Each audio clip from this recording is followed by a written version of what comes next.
Ari na, Pinas vlog ulit tayo. Aray, madami-dami pa. Ay nako, ay ako nahihinayang hindi i-voice over. Kasi pagkaka-busy ko naman. Kaya May na, hindi ko pa na-upload lahat. Ari nga pala, nung December 20, di alangang magpagupit pa ang papa sa mga barbershop. Di nagpagupit na lang kay Michael.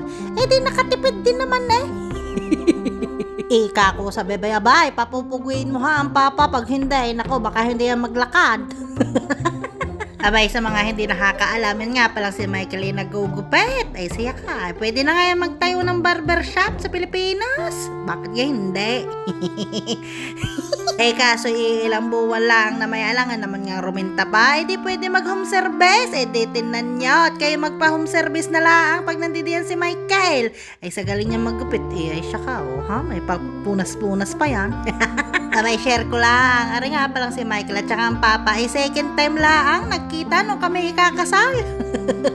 Anong una ay nung dibukaw. Tapos nung pangalawa, di ayan nung ikakasal na ako. Kabilis din nga naman ang panahon O yan. Ayusin mo ha, dapat puging-pugi. Approve! Noong matapos ang gupitan, di kayo dumating nga rin buhanging aret. Ari ilalagay namin din sa aming harapan at baka nga umulan ay magpuputik. Di ang aming tatabunan niyang lahat. Kung naalala nyo, yung aking last Pinas vlog, yung surprise, di kayo dumating si Kim, di ari kinabukasan, di kami may recruit ng tagakalat ng buhangin. Tinan nyo ka naman magkalat prank!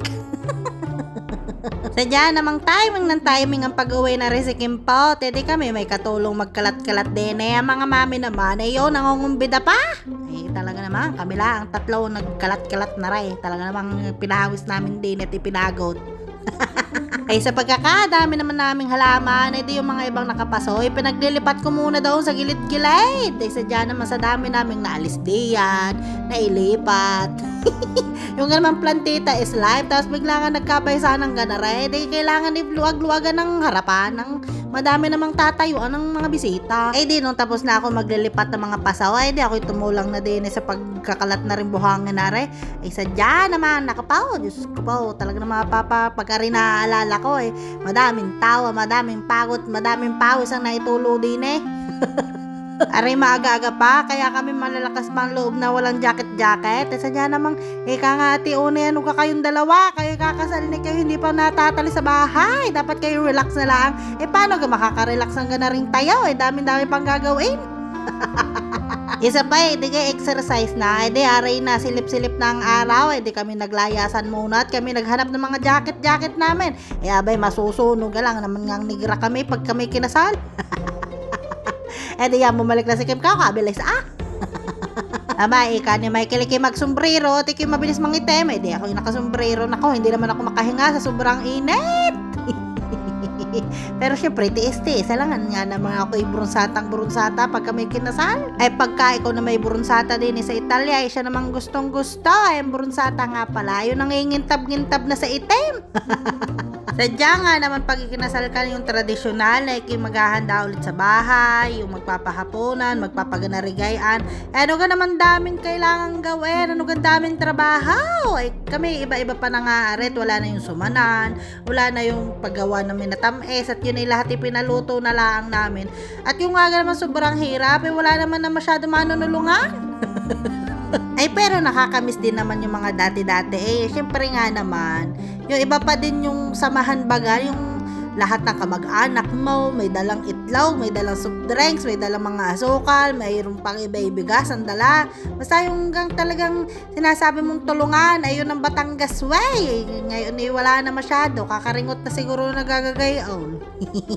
Pero masaya pa rin naman. Tunay nga pala yung magpakasal ay hindi bira, nakapaw, Diyos ko, unang-una yung guest house. Ang pangalawa yung isipin mo sa mga bisita, ang papakain, kung sakto baga, kung kulang baga, kung mabubusog baga. Maiisip mo pa yung, ano kaya maipula ng mga are? Charot lang. Pero ika nga naman, kahit gaano kaganda, kahit gaano kagarbo, kahit gaano kasimple ang iyong kasal, sadyang may mapupula pa rin ang tao. Sadya naman gayon mga Pilipino.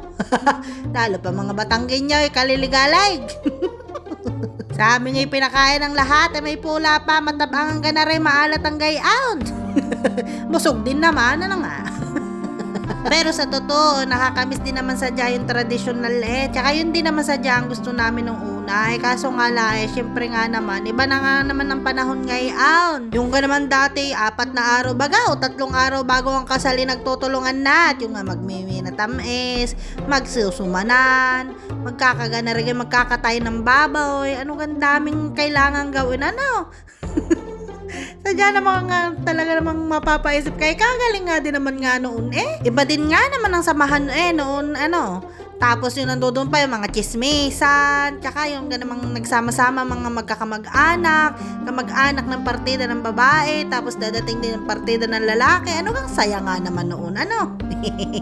Ay bastang magpakasalay talaga namang nakakaloka. Kaya nga pala sinasabing kailangan kay physically, emotionally, spiritually, at saka ano pa nga, financially ready. At saka talagang hindi biraw. Sadya namang madaming argumento, babaga tsaka luha ang mangyayari. Sadya namang tinitesting agad ang inyong pagsasama. Pero pagkatapos na may ano namang saya, talaga namang ang puproblemahin nila yung paggawa ng ng bata. Charing. Abay, thank you nga pala sa aming best friend na si Brita Ari. Tinawagan namin, sabi na may kipo marinit, makahig din ng lupa. Ayun ng buhangin pala. Saktong kami patapos na dumating na rin magagawa ng sibe. Siya, sige, ilagay nyo na yan. Ay, nung kinahapunan naman, di kinuha na namin na rin aming singseng. Ari nga pala pinagawa namin kay Mondragon. Di ni sa may lipa sa palengke. Sadya naman, quality. Di pinalaser namin na aming pangalan. Siyempre, para maganda. Di nila kami nagkasundo ni Michael ng maigay sa aming singseng. Pares ang gusto namin ay plain lang na yung parang pabilog, yung walang mga ukit-ukit. Di kaganda naman nga ng gayon. Simpleng-simple lang. Classy. Tapos nung December 20, dumating na ang aring mag-asawang ari akin ninong at saka ninang nahilaw. Ay di sinundo ni na Tricia, gang saya. Thank you sa pag-uwi ulit sa Kuya Bojok at saka sa Ate Terry. Sana makauwi ulit kayo sa December. Tapos nung kinagabihan naman ay si Yoso naman ang dumate kaso hindi na na-video. At tayo doon magpa-video. Ay talaga naman si Yoso. KJ, charing. Pero na-videohan ko siya nung kami nagkitang dalawa. Alam pa, wala makakapigil sa akin. Ay siya, di are. Talaga namang ang aking puso hanggang ngayon kasaya-saya pa rin. Pag inaalala ko ang mga kaganapan nung kami ikakasal, yung mga nag-uwian, at saka yung kami nagkatipon-tipon, kadami namin. Pero kadami ding wala. Pero ayos lang yun. May mga next time pa naman. Ay nako, madami pa akong i-voice over. Kaya abangan nyo lang. Siyempre, mas masaya pa din i-share ang mga memories namin. At aray for lifetime na. Ba naman? Siyempre. Ay siya, sige na. Ay di hanggang din na lang. Salamat ulit sa mag-asawang are. Bye-bye!